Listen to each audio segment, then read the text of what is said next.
Sayıladı Bu şu gün anda. bizim Tamam. qonaqlarımız hocamızdır. Bizim Sərdar Ünsal hocamızdır. Bakıdan Zəhra xanımdır. Zəhra xan buradasınızmı?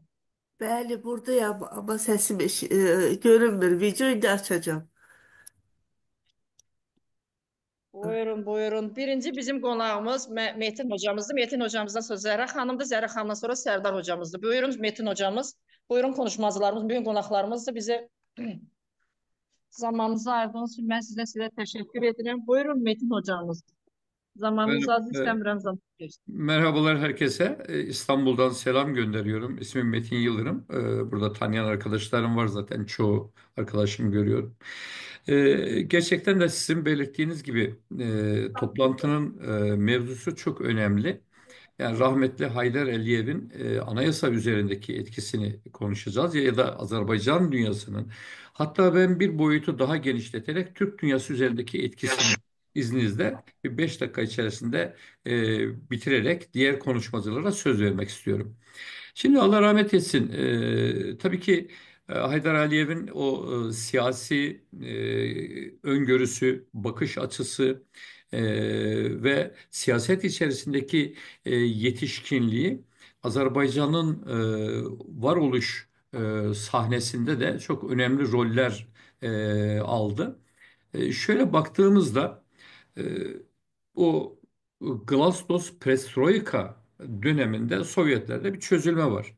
Bu çözülmede bütün oradaki Türk dünyası, hatta Rusya'nın içerisindeki diğer azınlıklar yavaş yavaş bağımsızlık yönünde adım atıyor. Baltık Cumhuriyetleri rahatlıkla bağımsız oldu. Bağımsız oldu ama o arada onu hemen tanıyan Ruslar Azerbaycan'ın bağımsız isteklerine çok da sıcak bakmadılar. Bu arada e, rahmetli Politbüro içerisinde görevde ki Türklerden çok az sayıda insan orada görev yapabiliyor. Şimdi bu etkisini gören ve aslında Türklerin yaşayacağı sıkıntıyı da gören Haydar Aliyev bir takım girişimlerde bulunuyor. Ve diyor ki siz tamam bu perestroikayı şey yapıyorsunuz ama bunun sonucu ne olacak? Buradan diğer yaşayan halkların kazanımı ne olacak? Kaybedeceği şeyler ne olacak? Dolayısıyla bir cevap alamıyor. Bu cevap alamadığı için Politbüro üyeliğinden de 1987 yılında istifa ediyor. Oradan geri çekiliyor. Bakıyor ki yani burada bir şey yok. Ama Azerbaycan'daki bağımsızlık hareketi devam ediyor. Ve hepimizin bildiği işte o 1990'daki Azatlık Meydanı'nda tanklar altında ezilen kardeşlerimizin bir tepkisi var.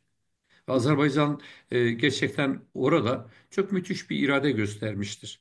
Ben bağımsız olacağım kardeşim. Bizi öldürseniz de, bizi esseniz de, bizi çeşitli işkencelere maruz tutsanız da, sürgün etseniz de bağımsızlık isteğimden vazgeçmiyorum diye bir iradesini azatlık meydanında koydu. Evet, ölümüne koydu. Yaralılara rağmen koydu. Ve ardından hemen Ruslar şunu düşünmüşlerdi. Biz burada bu kadar insan öldürdükten sonra artık herhalde hiç kimse evinden dışarı çıkmaz diye düşünmüştü. Oysa bir baktılar ki o şehit olan kardeşlerimizin cenaze törenine milyonlarca insan katıldı. Ve Ruslar ister istemez Bakü'deki o birliklerini Bakü'nün dışına çıkarmak zorunda kaldılar. Ama burada yine konu siyasetten gidiyor. Yani siyaset ne yapacaktı? Haydar Aliyev yine orada bir takım girişimlerde bulunuyor. Burada hatta Moskova'daki büyükelçiliğe kadar gidecek ve orada bir ultimatom gibi bir açıklama yapacak. Şimdi gerçekten bu cesaret işidir. Bakın daha henüz Rusya'nın çözülmediği, Rusya'nın henüz herkesin içerisinde tam gücünü öğrenmediğimiz ya da Rusya'dan herkesin korktuğu bir dönemde Haydar Aliyev rahmetli Moskova'daki büyükelçiliğe giderek orada bir açıklama yapıyor ve bu cesareti gösteriyor. Ardından tabii ki bağımsızlık isteklerini durduramıyorlar. 1991 yılında bu bağımsızlık isteğimiz e, resmiyete dönüşüyor. Azerbaycan 91 yılı Ekim ayı içerisindeki bağımsızlığını ilan edince yine hepimizin bildiği Rusların cezalandırma yöntemi başlıyor. Hocalı soykırımıyla başlayan o süreci hepimiz biliyoruz. Ermenilerin Azerbaycan topraklarını işgaliyle devam ediyor. Azerbaycan'da bu arada bir kargaşa var. Evet bir icraat var, hükümet var ama Rusların etkili olduğu siyasetçiler, askerler bunların içerisinde çok önemli rol oynuyor. Ve nihayet bildiğimiz Suret Hüseyinov, ben ona Suretsiz Hüseyinov diyorum. Bir 1.000 kişilik askeri birlikle bir isyan girişimi başlatıyor. İşte bütün bu kargaşaların içerisinde sahneye Haydar Aliyev çıkıyor. Ve Allah rahmet etsin o çıkışıyla beraber çok önemli bir rolü kavgasız, gürültüsüz çünkü orada halk ayaklanmış bir taraftan da halka karşı bir isyan var. E, Ruslar zaten işin arka planında. Bu bağımsızlığı asla istemiyorlar. Buradan tereyağdan kıl çeker gibi bir bağımsızlık sürecini başlatıyor ve Azerbaycan'da demokratikleşmenin yolunu alıp bir ekiple beraber götürmeye çalışıyor. Hatta o arada Suret Hüseyinov'u da sürecin bir parçası haline katıyor ama ardından tabii onları da tasfiye ediyor. İkinci bir konuya değinmek istiyorum ben Haydar Aliyev'in. Türk Devletleri Teşkilatı bugün maalesef biraz üzülerek de olsa bugün hemen oraya değinerek söylüyorum. Azerbaycan'ın dışında diğer 4 tane ülke Kazakistan, Özbekistan, Kırgızistan bunlar ve Türkmenistan o arada Türkiye'de biz hep eleştirdiğimiz abilik rolünü rahat yapamadı. Karabağ'da insanlarımız ölürken, şehit edilirken bizden helikopter istendi 2 tane ve ne yazık ki o zamanki hükümetimiz 2 tane helikopteri vermekte sıkıntı yaşadılar. Veremediler Rusların korkusuyla. Ve bu süreçte Türk devletleri zirvesi toplanmaya başladı. Ankara'da toplandı. E, İşte yine Haydar Aliyev'in içinde bulunduğu o süreçle Türk Keneşi önce Türk dili konuşan ülkeler topluluğu adı altında bir zirve topluluğu başladı. Orada da hep yanımızda Azerbaycan ve lideri yanımızda. Diğer bağımsız Türk Cumhuriyetlerinin liderleri bazen katılıyor, bazen yerine işte elçilik gönderiyor, konsolosluğunu gönderiyor. Böyle alt düzeyde katılımlarla işi geçiştirmeye çalışıyor. Çok zorlu süreçlerden elbette orada biz Rusların baskısını biliyoruz. Ruslar oradaki tüm Türk Cumhuriyetlerine baskı yaptı. Bu işten geri durmaları için her türlü etkinliği yaptı. Ama şöyle düşünüyoruz. Azerbaycan da aynı baskı altındaydı. Azerbaycan neden geri adım atmadı da diğer ülkeler, Özbekler mesela geri adım attılar. E, Devlet düzeyinde katılmadılar. İşte büyükelçilik aracılığıyla katıldılar vesaire vesaire ama çok şükür bu 1923-24'lere geldiğimiz tarihte bizim hep savunduğumuz işte ortak alfabe ki Türk dünyasının en büyük ihtiyacı olan ortak alfabedir. Biz birbirimizi anlamalıyız. Sizdeki olan o H harfini ben burada gördüğüm zaman Türkiye'deki birisi ben biliyorum ama işin içinde olduğum için biliyorum. Ama buradaki başka bir gencimiz gördüğü zaman onu X diye okuyor ve okuduğu kelimenin de bir anlamını çıkaramıyorum. Ne demek istiyor bu? H harfi şeklinde okuyamıyorum. Ortak alfabenin gündeme geçmesi lazım. Bunu geçen yıllarda kabul ettiler. Ortak alfabe.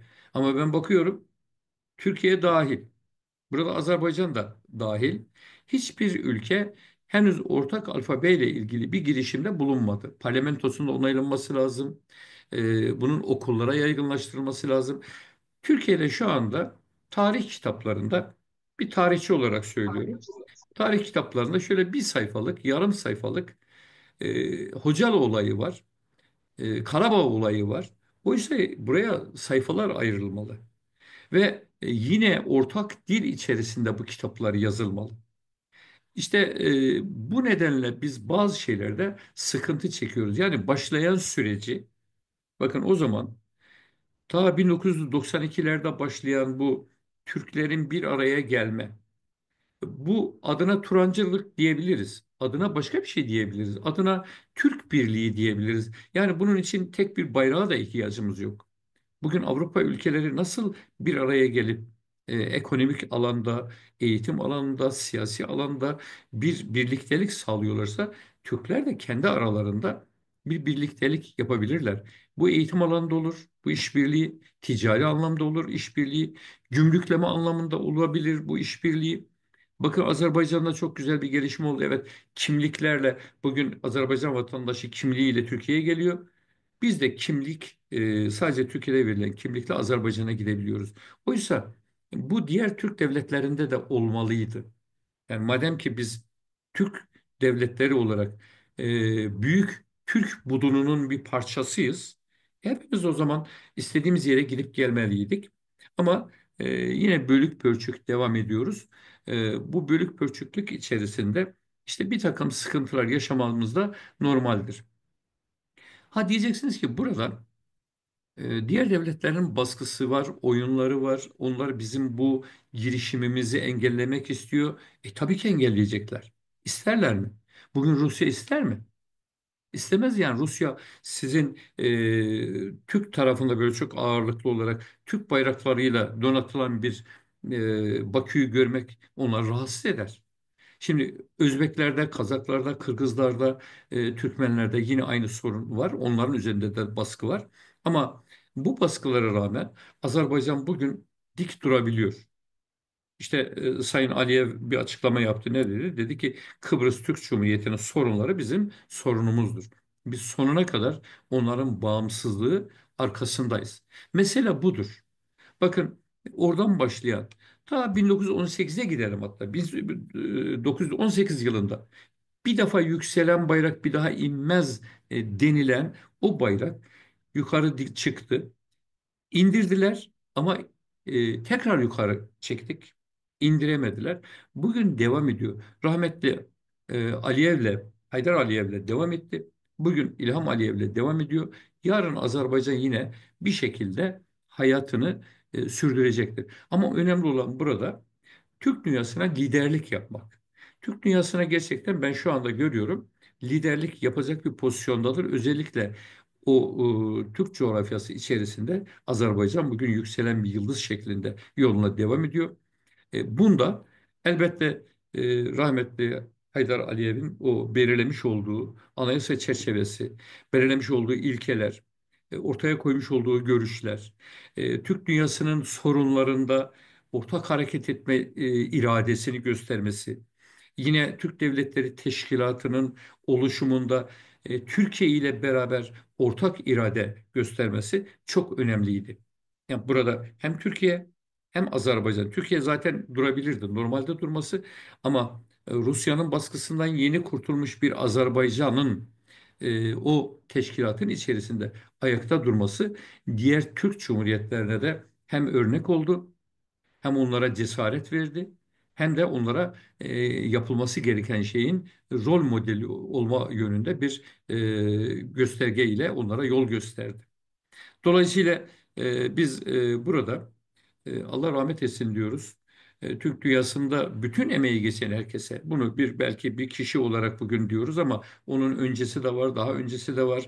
Hepsinin kimin katkısı varsa Türk dünyasına, Türk birliğine, Türk diline, Türk tarihine bunları biz rahmetle anıyoruz. Allah onlara rahmet etsin. Mekanları cennet olsun ve sevgili gençlere de şu öneride bulunuyoruz. Elbette tarihi kendi dönemi içerisinde konuşmak gerekiyor. Yani 1918'i biz o günkü şartlar içerisinde konuşacağız. 1992'ye, 91'e geldiğimiz zaman o günkü şartlar içerisinde konuşacağız. O gün neler oldu, o gün neler yapılabilirdi, ne hata yaptık? Mutlaka hata vardır. O hatayı da biz öğreneceğiz ve ders alacağız. Bu hataları bir daha yapmamak üzere. Bugünümüzde neler yapılması gerekiyor? Bunu siz sevgili gençlerimiz çok daha iyi kavrayacaktır. Çok daha iyi olacaktır ama bir tarihçi olarak sizlere önerim. Dünya tarihini iyi bilin ama Türk tarihini hiç ihmal etmeyin. Çünkü Türk tarihi sizlere lazımdır. Ve orada bizim çok sayıda Türk tarihçi Türk büyüğümüzü göreceksiniz. O büyüklerin bize göstermiş olduğu yol çok önemlidir. Başta Mustafa Kemal Atatürk'ü de almak üzere diyorum. Diğer Türk büyüklerine, Sayın Haydar Aliyev'e ve diğer ölenlere rahmet diliyorum. Bu programı düzenlediğiniz için teşekkür ediyorum. Saygılar sunuyorum. İhtiyaç olursa yine buradayım. Devam edebiliriz. Buyurun. Biz sizə təşəkkür edirik Metin hocam. Ben sizi təqdim etmədim ilk öncə. Ondan dolayı bir dəfələrlə siz bizimlə seminardasınız. Mən onda deyim ki, Metin hocamız Qərbi Azərbaycanlandı, İstanbulda yaşayan, Azərbaycan xalqını sevən bizim ziyalımızdır. Çox sağ olun hocam, Metin hocam. Bizim digər qonağımız var. Zəhra xanım, buradasınız Zəhra xanım. Buyurun Zəhra xanım. Bəli Gülnara xanım, siz məni eşidirsiniz? Eşidirik, bəli eşidirik. Zəhra xanım Ama Bakı Elmlər görünmüyor. Akademiyasının ziyalısı, alimi, fəlsəfə elmlər doktorudur. Zəhra xanım, buyurun. Texnikin əsaslığı oldu. Benim kameram göstermir diyesen. Yani beni görmürsünüz siz yani ki. Səsiniz gəlir Zəhra xanım, buyurun. Ha, bəli bu. Əvvəla təşəkkür edirəm belə bir gözəl məclisi təşkil etdiyinizə görə. Bütün qonaqlara xoş gəldin deyirəm. Türk qardaşlarımızı salamlayıram. Doğma Gəncəmizin ziyalılarını salamlayıram. Bugün möhtəşəm bir gündür, həqiqətən. Azərbaycanın görkəmli dövlət başçısı və siyasi xadimi Heydər Əliyevin adı ölkəmizin şərəf salnaməsində əbədi olaraq yaşayacaqdır. Dahi liderin Azərbaycanın dövlətçilik tarixində yürütdüyü müdrik daxili və xarici siyasətində elmin inkişafı naminə gördüyü işlər, elmə və elm adamlarına verdiyi yüksək qiymət xüsusi yer tutur. Ben hele özüm çok genç olarken 1975. yıl sentyabrın 23'ünde Heydər Əliyevin Azərbaycan Elmlər Akademiyasının Xalqlar Dostluğu ordeni ilə tərtib edilməsi ilə əlaqədar bu elm ocağına gəlişini, onun inkişaf edən Azərbaycanın elmi potensial gücü ilə necə qürur duyduğunu və elmin bütün sahələrinə şəxsən özünün nəzarət etdiyini müşahidə etmişəm. Bu müdrik dövlət xadimini Nizami Gəncəvinin qələmə aldığı uca sərkərdələrlə müqayisə etmək olar və onun haqqında danışanda həmişə yada dahi, dahi şairimizin İskəndərnamə əsərində söylədiyi aşağıdakı sözlər yada düşür. O böyük ağıllı, ayıq hökmdar, öz uca taxtında tutarkən qərar, əmr etdi, verildi belə bir fərman. Alimdir gözümdə ən əziz insan. Elmlə, hünərlə, başqa cür heç kəsə üstünlük eləyə bilməz. Rütbələr içində seçilir biri, hamıdan ucadır alimin yeri. Heydər Əliyevin siyasi ictimai fəaliyyətinin möhtəşəm sahələrindən biri də dünya və Azərbaycan nizamşünaslıq elminin inkişafına göstərdiyi əvəzsiz xidmətləridir. Bu bir həqiqətdir ki, 20-ci əsrin ikinci yarısından başlayaraq Nizami Gəncəvi irsinin tədqiqi, təbliği və dünya xalqlarının dillərinə tərcüməsi işinin gücləndirilməsi Azərbaycanın dahi lideri Heydər Əliyevin adı ilə bağlıdır. O hələ 1969-1982-ci illərdə Azərbaycan Respublikasının rəhbəri olduğu dövrdə dahi şairimiz Nizami Gəncəvi irsinin tədqiqi və təbliği işinə xüsusi qayğı və diqqət göstərmişdir. Bu mərhələdə Azərbaycanda, eləcə də postsovet məkanında nizamşünaslığın inkişafı onun müdrik dövlətçilik siyasətinin tərkib hissələrindən biri olmuşdur. Hər şeydən əvvəl Heydər Əliyev Nizami Gəncəvi yaradıcılığına özü dərindən bələd olan, onun sənətkarlığına heyran olaraq, hətta şeirlərinə nümunələri əzbər söyləyən, dahi şairin sənətinin dünya mədəniyyətində misilsiz bir xəzinə olduğunu bilən, yüksək intellektli, fenomen bir yaddaşa malik bir şəxsiyyət idi. Hələ 1 noyabr 69-cu ildə Azərbaycan Dövlət Universitetinin 50 illik yubileyinə həsr edilmiş təntənəli yığıncağında söylədiyi nitqində o Azərbaycan xalqının parlaq və orijinal mədəniyyətinin öndə gedən simaları sırasında mütəfəkkir şair Nizami Gəncəvi deyə dahi sənətkarın adını xüsusi məhəbbət və qürurla çəkirdi. Nizami Gəncəvi yaradıcılığı Heydər Əliyevin hər zaman güvəndiyi zəngin ictimai fəlsəfi mənbələrdən biri idi. Və şairin öz əsərlərində qoyduğu siyasi, ictimai, əxlaqi ideyalar onun dünya görüşündə və dövlətçilik siyasətində dərin iz buraxmışdır. O, Nizami Gəncəvinin öz əsərlərində qoyduğu və bəşəriyyətin ali missiyasına çevrilən humanist fəlsəfəni, ictimai ədalət problemini, insan arasında dini, irqi ayrı seçkilindən uzaq, tolerant dünya görüşü dərindən izləyir və dahi şairin sənətinə heyranlığını bildirirdi. Yeri düşdükcə Nizami əsərlərindən nümunələr gətirməklə insanpərvərlik və beynəlmiləlçilik dünya görüşünün Azərbaycan xalqına xas mühüm bir xüsusiyyət olduğunu göstərirdi.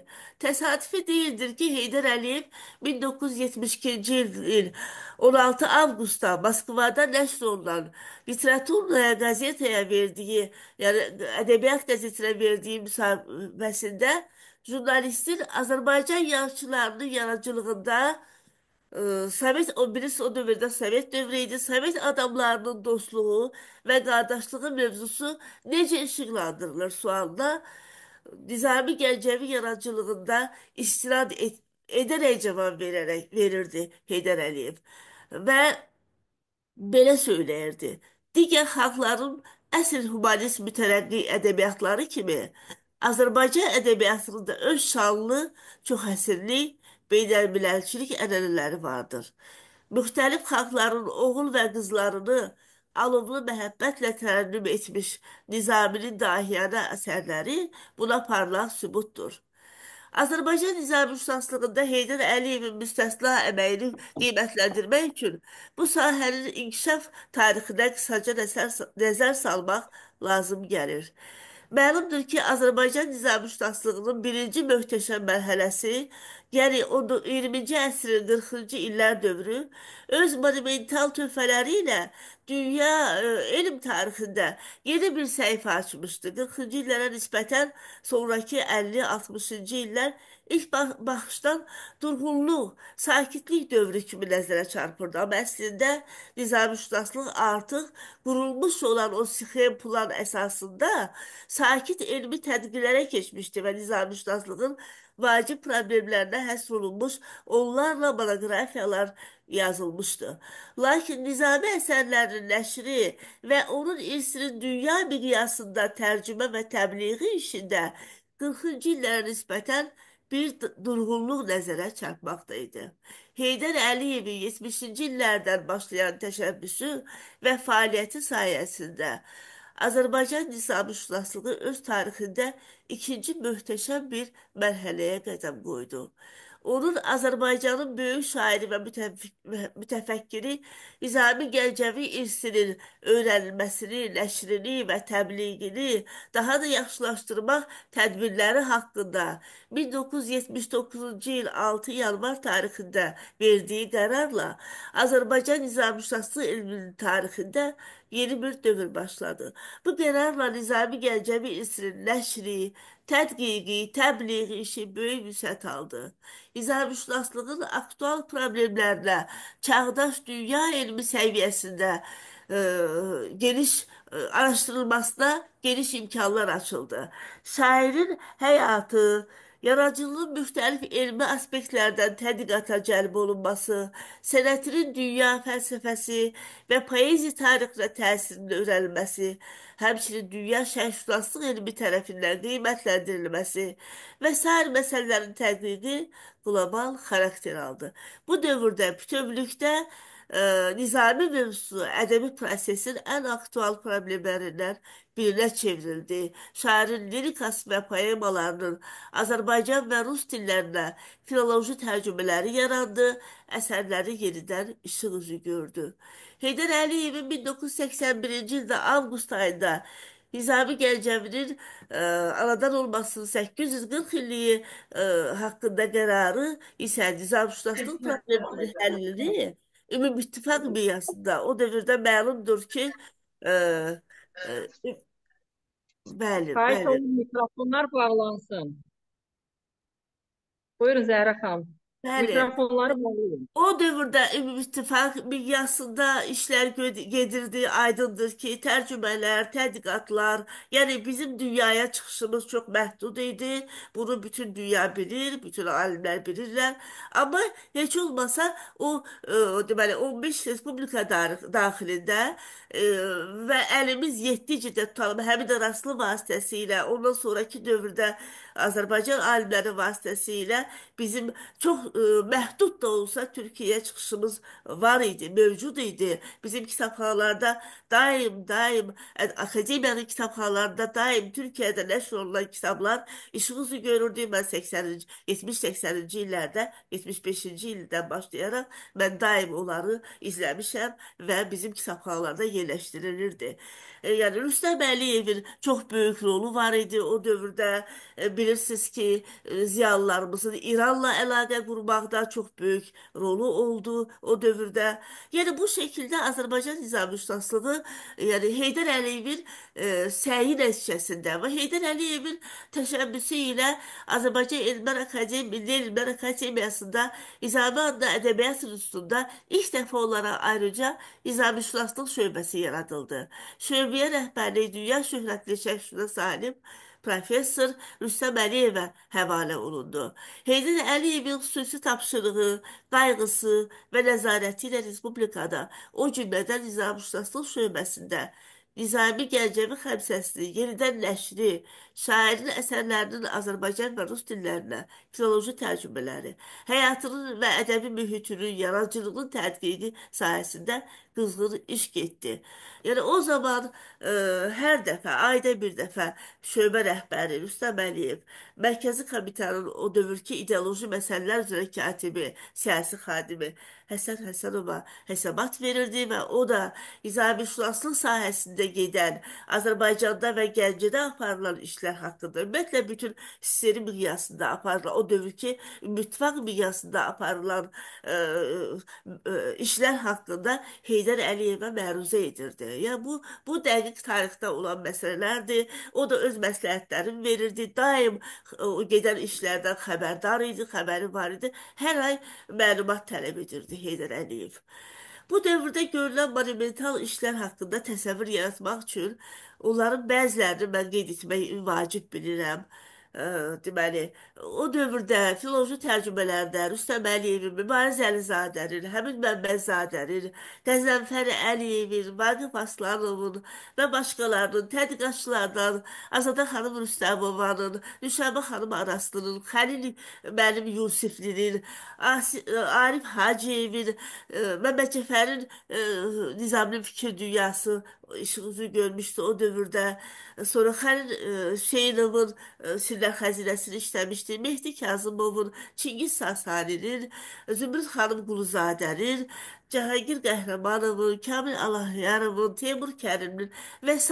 onlarla adını çəkə bilmədiklərim məni bağışlasın, hamısı yadıma düşmür.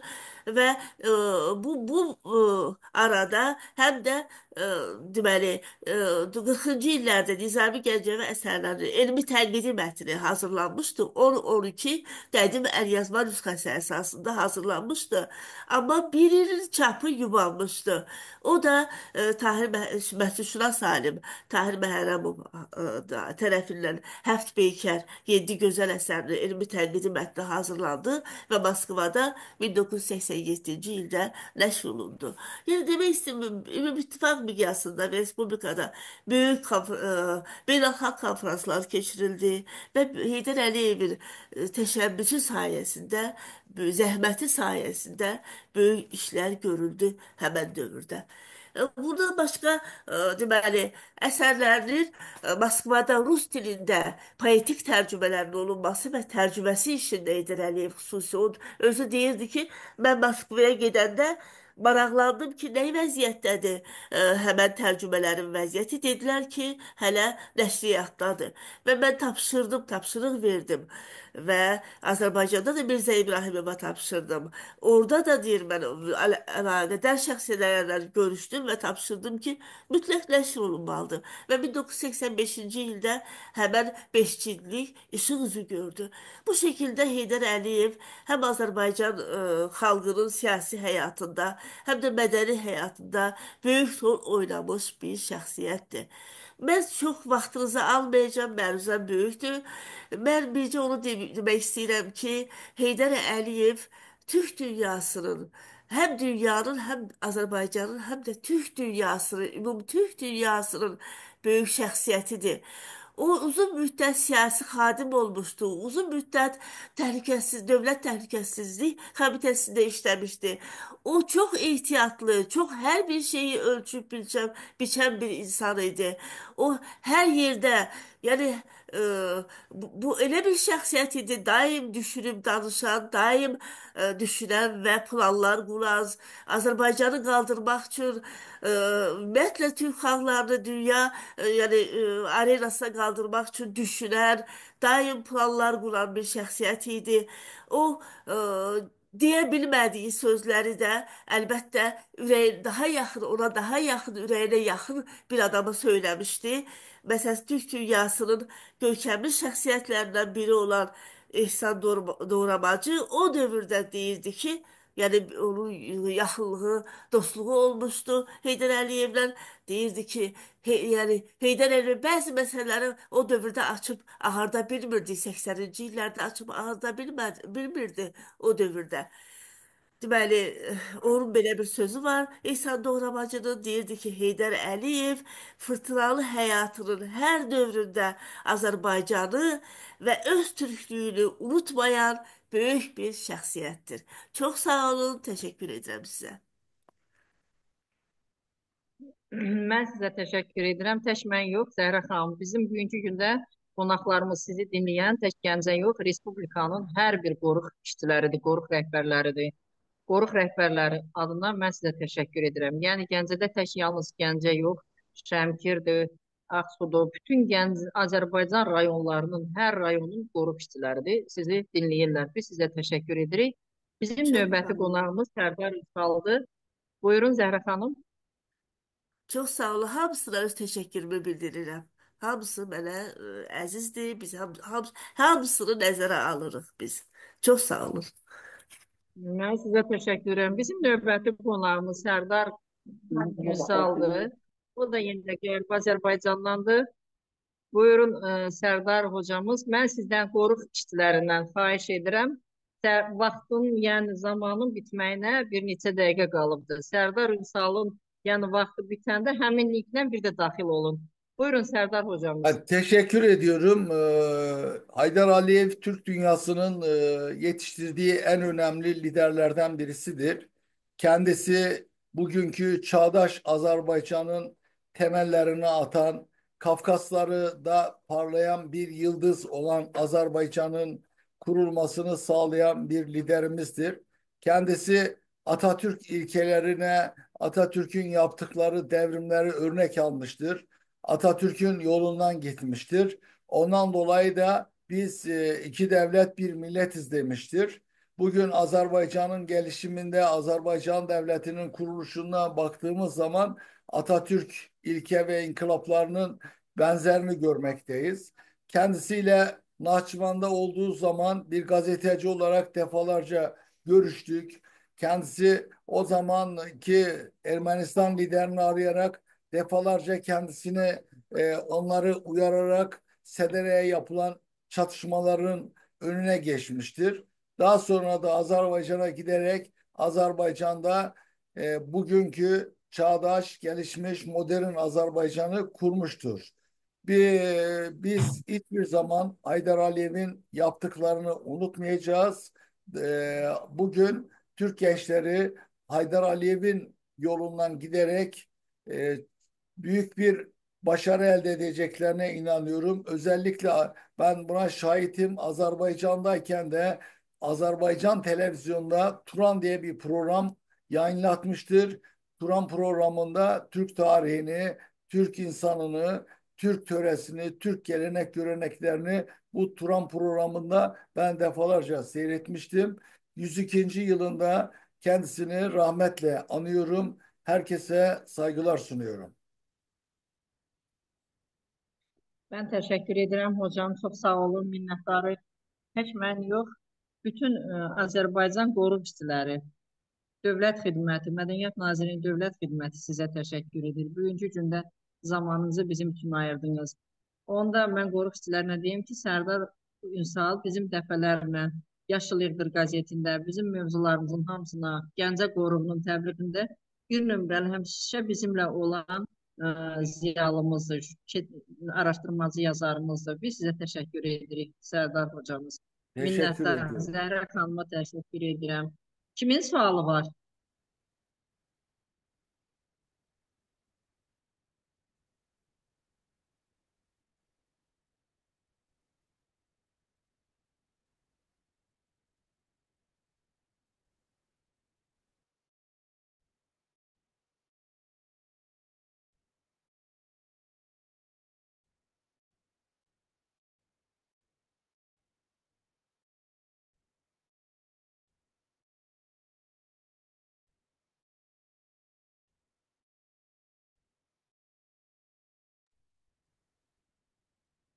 Gülnare Hanım, sanırım bir soru falan yok. Dolayısıyla yeni bir programa katılalım mı yoksa burada sonlansın mı? Bir dakikamız da kaldı.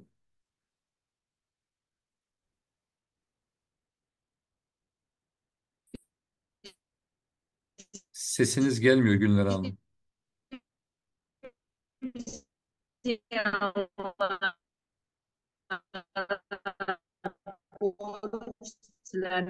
Kimin sualları var? Belki kimse sualları var.